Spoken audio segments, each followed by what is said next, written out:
Christians and Jews share the first 5 books of the Bible. Now, Jews call that the Torah, the sacred scrolls revered in every synagogue in the world. They believe they contain the words of God given directly to Moses roughly 3,300 years ago. But now, a group of researchers says hidden within those words may be messages for us about this year, 2012.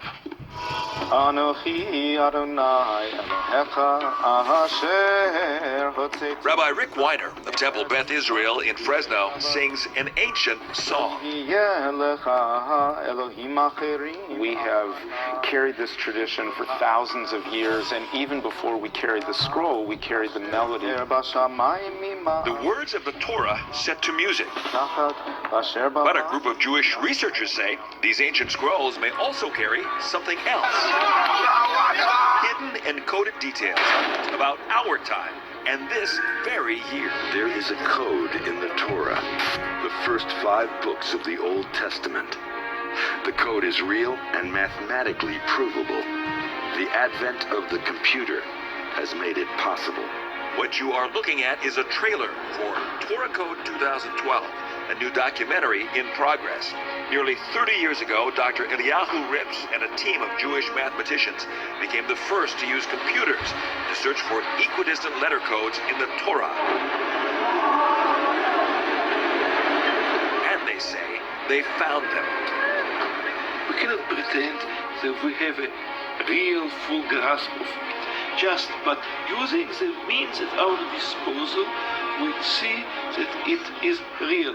A paper on their findings. Several books and much debate followed, but so has a steady stream of stunning code tables. Rips and other researchers say they continue to find, with startling details about current events. But it was a documentary filmmaker's question that turned their search to this year. And I said, so what does the Torah code say about 2012? About a week later, I get a call from Jerusalem, and it's Glazerson, and he's saying, oh, this is brilliant. We found all kinds of tables in 2012. A few minutes later, I got a call from Professor Haralick from New York. I said, Richard, you don't know what you started. And they actually set up a meeting with the high rabbi in Jerusalem to see if they can do your project with you. And I said, they did? And I said, why? Because what they've discovered about 2012 really stunned them. Not with the stuff of the Mayan calendar or Hollywood movies, but with a scenario virtually ripped from today's headlines.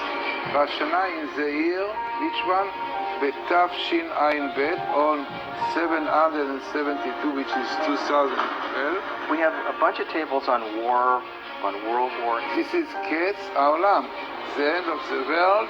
But also in the 2012 code, says Shaw, the hope of a biblical promise fulfilled. There's a number of 2012 tables that talk about redemption, and they usually connect it a lot to the return of the Messiah. Here is Geula Tiyeh. It will be a time of redemption. Geula is redemption, Tiyeh will be. And a date. Passover, which is Pesach, appearing here, which is a date for redemption for the Jewish people.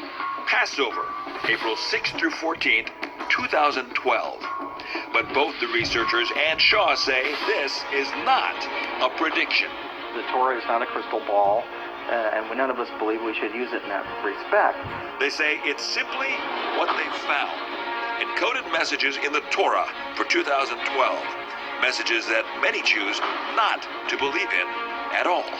Most within the mainstream Jewish community look at that and say, well, it's a neat trick, but it's not necessarily going to guide the way we live our lives. Whether it has every event spelled out into it, if someone wants to believe that, that's fine. Me, not so much.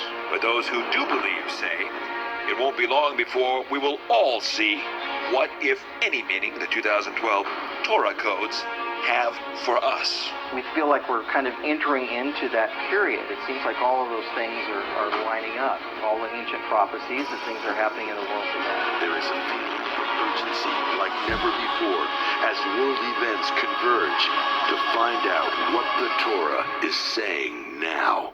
We are living in a very significant time. Torah Code 2012. Now, once again, the researchers say they are not making predictions, just sharing what they feel they've found encoded in the Bible. For more information on the full Torah Code 2012 documentary and when it'll be available, just go to kmph.com. And Anna, the people involved in this are mathematicians, computer science experts, statistics experts, so they go through some very rigorous procedures to find these, and to find these as significant tables in there. This is not just some random thing. They also use the original language Hebrew, at the Torah was written. And when they look at the past years, they see after the fact, wow, that's when they find them, and that's why they say it's not a crystal ball, because you don't know in advance the significant words to look up as you do afterwards. So they look up afterwards and they find these things. Beforehand, though, to try and predict things, they don't approve of that purpose for the Torah code. But they did see something about a world. They see that. They won't say what it means other than that. That's what they have found. So they're not saying that that's going to come to pass. It's what they found. Wow. Especially think about the news that we're hearing now. Yeah, you can just look at the headlines and wonder about that. Wow.